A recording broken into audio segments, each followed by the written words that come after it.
नमस्कार प्रिय विद्यार्थियों। 11वीं क्लास की हिंदी साहित्य की किताब में देव के कुछ पद लगे हुए हैं, सवैये हैं, कविता हैं। तो उनमें से एक कविता में एक पंक्ति थोड़ी अच्छी लगी, विरोधाभास था उसमें। तो मैंने सोचा चलो इस पूरे पद का ही सरलार्थ करेंगे। तो मैं उसकी व्याख्या कर रहा हूँ, उसको समझा रहा हूँ। आजकल व्याख्या कम आती है, पैराग्राफ देकर उसी में से प्रश्न पूछ लिए जाते हैं। तो पैराग्राफ अगर अच्छी तरह से समझ में आया है तब तो हम उसके प्रश्न कर सकते हैं।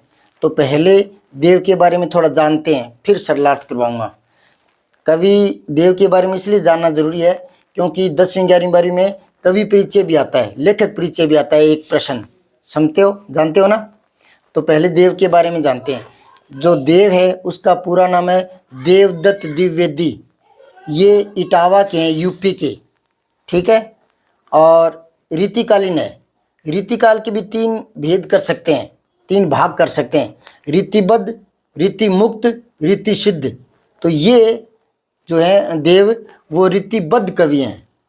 अब रीति मतलब इसका शाब्दिक अर्थ है परंपरा। एक तो साहित्य की एक परंपरा चली थी जिसमें नायक नायिका के सौंदर्य का वर्णन करना या षड्ऋतु वर्णन करना, निश्चित छंदों का प्रयोग करना, काव्य गुणों का निरूपण करना, ये कुछ परिपाटियां थी जिनको लेकर के बड़े बड़े काव्य लिखे जाते थे।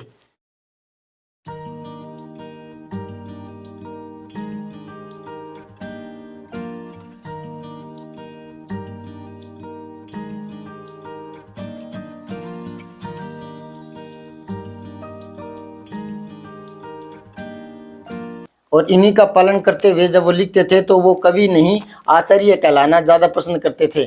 तो देव रीतिबद्ध कवि हैं।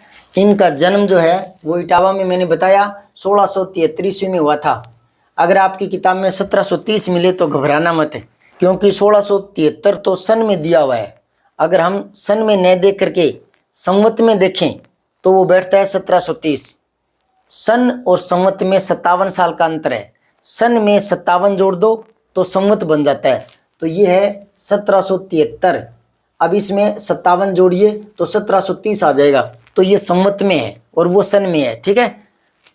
तो 1768 में इनका देहांत हो गया था। इसमें 57 जोड़ोगे सन में तो संवत इसमें आ जाएगा। 57 जोड़ के देख लो, 7 8 15 का 5 आंसर 1, 6 6 12 और 1825 बैठता है।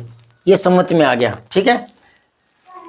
रीतिकालीन कवियों में ब्रज भाषा का महाकवि माना जाता है इनको, कवि देव को। ब्रज भाषा पर अच्छी खासी इनकी पकड़ है, ठीक है। प्रेम और श्रृंगार के कवि हैं ये, प्रेम और श्रृंगार। हर एक कवि का लिखने का अपना एक क्षेत्र होता है।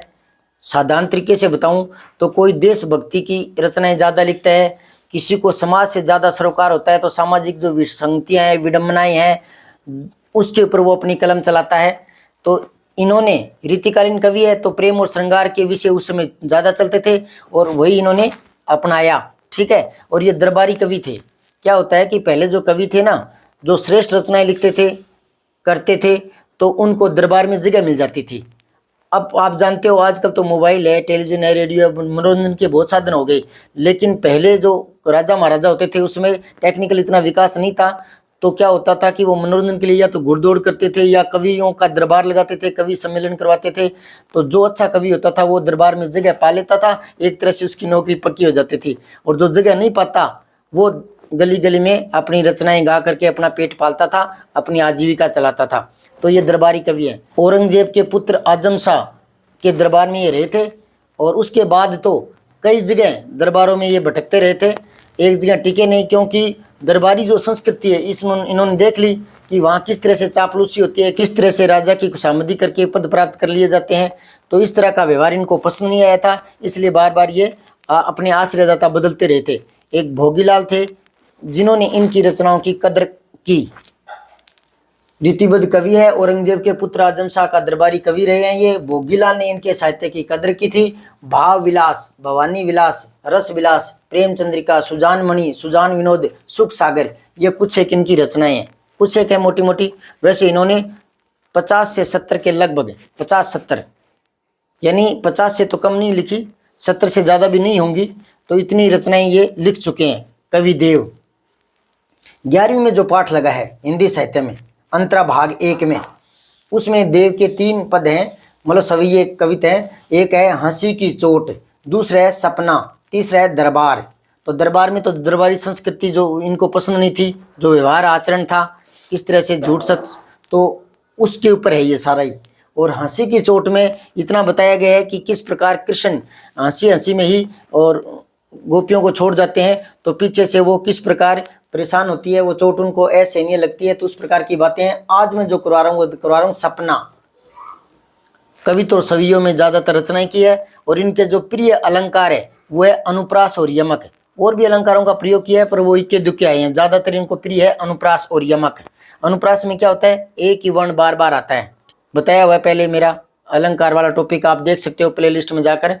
कल कलिंदी कुल की कलित कला में केली, तो कैसे जुड़ा है ना ये सब कुछ।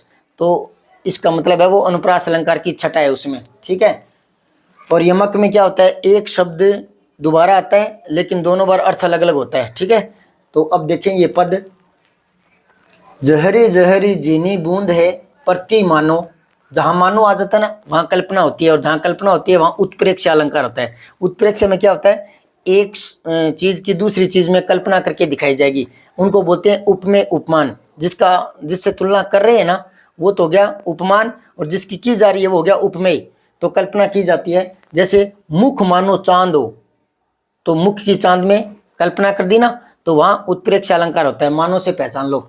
और ये तो दूसरा शब्द भी आ सकता है, अगर ब्रज भाषा का है तो मनहु भी आ सकता है, मनहु।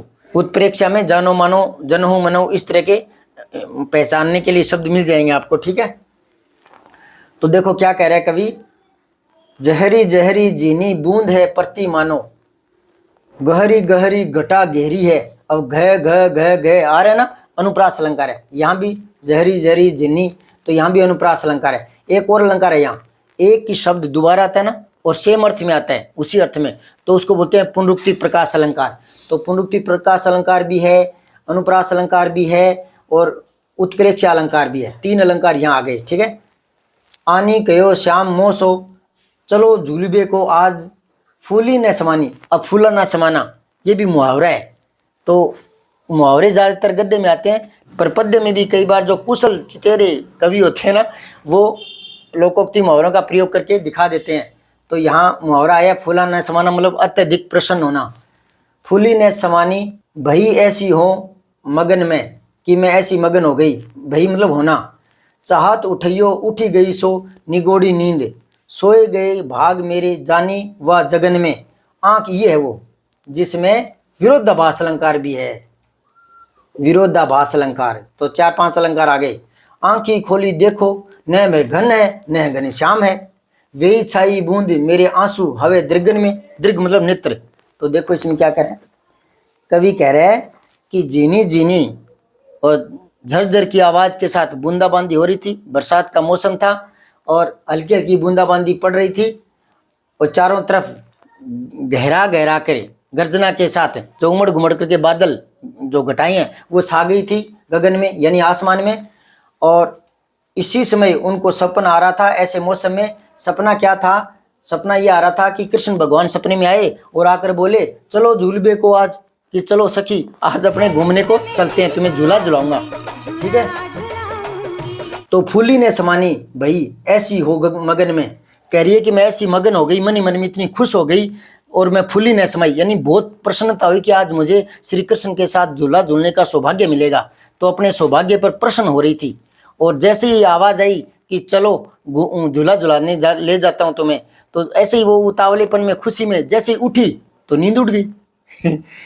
तो क्या कह रही है, चाहत उठी गई सो निगोड़ी नींद, कि जैसे मैं उठना चाहती थी तो मेरी नींद ही खुल गई, आंखें खुल गई।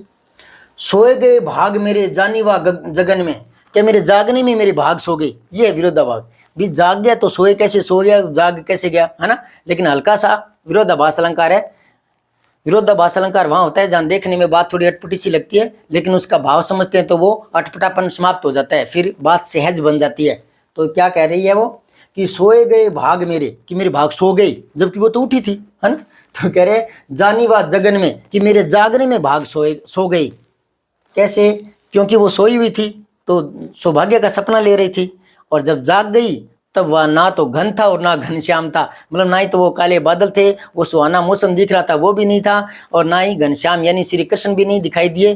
तो ये उसके साथ छलाव हो गया। अब तो उसके लिए रोना ही शेष रह गया। तो वो जो झिनी झिनी बरसात की बूंदे पड़ रही थी वो आंखों से आने लगी। तो कह रहा है वो बूंदे वो मेरी आंखों में ही समा गई, वही झरके निकलने लगी। आंख खोली देखो तो न घन है न घनश्याम है, वे छाई बूंदे मेरे आंसू हवे दृगन में, कि मेरी जो आंसू बन करके मेरे दृग में, मेरे नेत्रों में वो बहने लगे। तो इस प्रकार वो गोपियां जो है वो अपने सपन को बताती है। कितना मधुर स्वप्न था, और नींद खुलते ही वो स्वप्न भी जाता रहा। तो जागी तो थी वो, लेकिन कह रही है मेरा भाग्य सो गया, यानी जो कुछ सुखद स्वप्न देखा था वो चला गया, ना घन दिखा ना घनश्याम दिखे।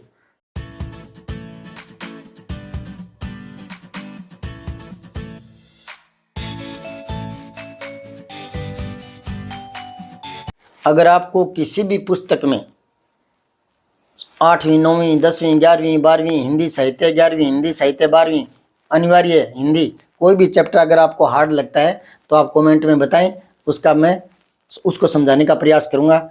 और ये विद्यार्थियों का चैनल है, सब्सक्राइब कर लीजिए। धन्यवाद। जय हिंद।